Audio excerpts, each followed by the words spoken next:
So greetings. Thank you for joining me on this expansion of one of my daily ruminations from the Zen calendar. And I've decided to do this because I feel I'm rushing with the reflections from the Zen calendar on some of the days. And for me, it feels like it's losing a lot of the authenticity behind the reflections. And indeed, some of them do require just a little bit more time to flesh out. So as a recap, the story comes from my Zen calendar, and this is a Zen story. And it just says, when he was younger, Gensha went on a pilgrimage to many monasteries. While he was walking, he stubbed his toe on a sharp rock. He cried out, "Where does this pain come from?" Not, "This dumb rock," or "I'm so stupid," but instead, "Where does this pain come from?" At that instant, he attained enlightenment. So this brought comfort to me because after my tuning in to things, I guess I would call it, I started having shifts in my perspective of things. And one of those things is when I'm sick. For example, when I have a cold. And I looked historically back on the way that I would react to having a cold, and it brought a little bit of comedy to me because I would, and I don't know if anybody else has done this, but I would start trying to hunt in my brain, who's responsible for giving this to me? Or, well, I work with the public and it's, my job's fault that I'm out there in the public and I wouldn't be sick if I didn't have to do this and I didn't have to do this, and I'd do this blame game of my life circumstances as to why I'm sick. And I'd be there all pissed off and grumpy. But then after my experience, a shift happened. And instead of playing a blame game or trying to hunt down who's responsible for me, blah, blah, blah, I started letting myself become fascinated with what was going on inside me at that moment in time. And then I just figured, well, I'm lying here, incapable of actually going out and doing anything or doing work. So while I'm stuck here, I might as well think or meditate or let my mind wander and picture what is going on in my system at this moment in time.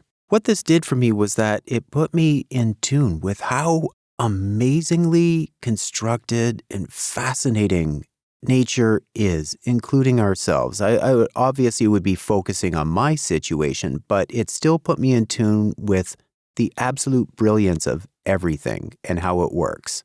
I mean, to think about it, at some moment in time, a germ invader got into my system. And without me willing anything, my body, without me knowing, automatically just kicked into being its own defense mechanism. My system was lining up troops to go after this invader, and inside me, there was an actual battle going on a microscopic level that happened automatically, and the one side is there to protect me and to get me better. And I would just become absolutely engulfed in fascination with all that was going on. Now, that being said, I don't really think it helped the cold get better sooner, or subsequent colds get better sooner. And I did ultimately reach a point where I thought, well, I'm kind of done with being fascinated. Let's get to the getting better part, But I'm very grateful for this shift because it opened the door for me to become very, very conscious of the fact that other things, such as I don't go to bed worrying about how I'm going to breathe. I don't have to beat my own heart. Certain stimuli will make me blink and think about just the little muscles and things that are surrounding our face that make us do things like blink. And that's really all this reflection expansion is about. I just wanted to share that experience with others in the hopes that you'll take a moment every once in a while to just realize how intensely fascinating you are. If you don't think about it while you're going to sleep or you're sick, you don't have to have these moments to think about it. Think about the next time when, let's say you're driving a car. And you don't have to be driving to think about this or to reflect on the last time you were driving. And how many elements that you just do automatically. Think about the multiple rules of the road that you have to follow. The speed limit, signaling while you're changing lanes, being ready to brake at any moment, paying attention to cars to the left or to the right of you, having your radio go at the same time, realizing it's a song that you really like and now you're singing along with it. If you're like me, you reach over to grab your coffee cup. You can use your hand to determine where the opening for the mouth is. If the lid is closed or open, spin it around, bring it up to your mouth, exactly where it needs to be, take a sip, put it back, all while you're paying attention to all those other things. And maybe your mind is also thinking, did I leave enough water out for my dog?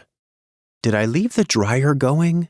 That episode last night of whatever show you watch was awesome.